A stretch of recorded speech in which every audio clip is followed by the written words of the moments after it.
It's my husband. He's gone missing. Missing? I'm terribly worried. It's just Fred's never been gone this long before.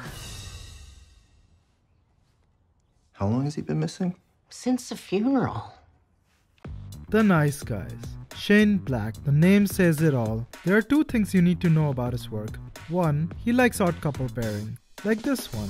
Baby legs, you're a good detective, but not good enough because of your baby legs. So I'm partnering you up with regular leg. And two, he likes his humor black, pun intended. Having written such famous commercial successes like The Lethal Weapon, Shane Black likes to pair two opposite personalities and under various circumstances make them work together. And for the most part, they actually do work, cause The Nice Guys is one of the most entertaining comedies I've seen in a long time. The Nice Guys is a story of a low-life private detective, played by Russell Crowe, who in Los Angeles of the late 70s comes across a case of a famous porn star's suicide that may or may not be involved in part of a greater conspiracy against the system. Along the way, circumstances force him to work with an insipid nitwit of a private detective Holland, played by Ryan Gosling. And that's all I can tell you without spoiling anything about the film. It was great to see an enjoyable movie which was not based on anything pre-existing, like a novel, comic book, video game, and it's about time, goddammit. From start to finish, The Nice Guys is a good old-fashioned fun full of violence, gratuitous nudity,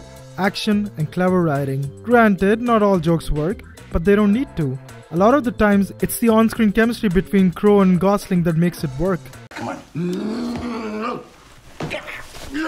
Right, look, when you're talking to your doctor, just tell him you have a spiral fracture of the left radius. No! Deep breath. Speaking of Gosling, I could not be more glad to see him taking more versatile roles once again. Instead of going like, "Hey girl, I'm Ryan Gosling. I'm just gonna say nothing, brood all the time, and have slow body movements." Like his previous film, Lars and the Real Girl, it's good to see him act like a complete doofus once in a while. I always believe he has the acting chops and needs to display it more often. For those who have seen Black's previous highly underrated film, Kiss Kiss Bang Bang, The Nice Guys also share the same beats, but with a much bigger budget, and a smidge more cynical. The dialogue delivery is faster, the pacing is intense, and the vibrant palette of colors makes this a total eye candy. And Shane Black makes full use of it by making it as 70s authentic as possible. The luxury cars, the boom of the porn industry, the post-Vietnam cynical American society, it's all there. Props to the set designers for their artistry, and props also for 70s Yoo-hoo product placement.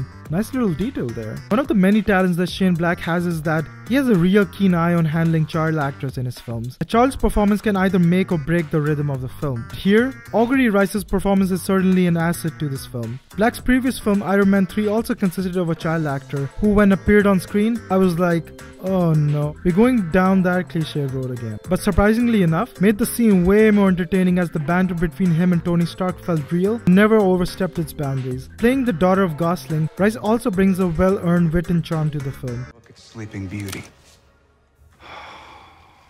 Nurse Holly.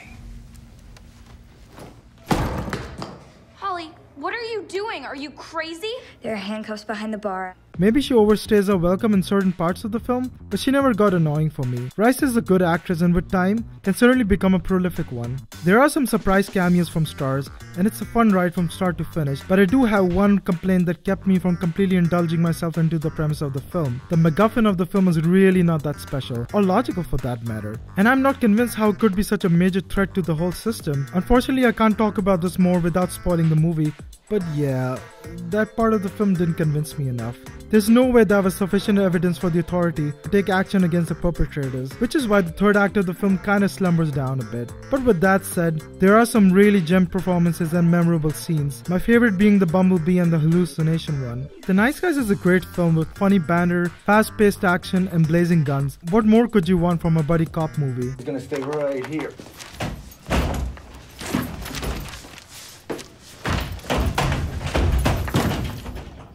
And last I read, this film unfortunately isn't doing too well at the box office because, you know, people wanna go watch that Angry Birds movie or the new Michael Bay-esque TMNT movie cause those films don't make you think. Anyways, I give this one a 4 out of 5 stars. Support smaller creative films and have a great day.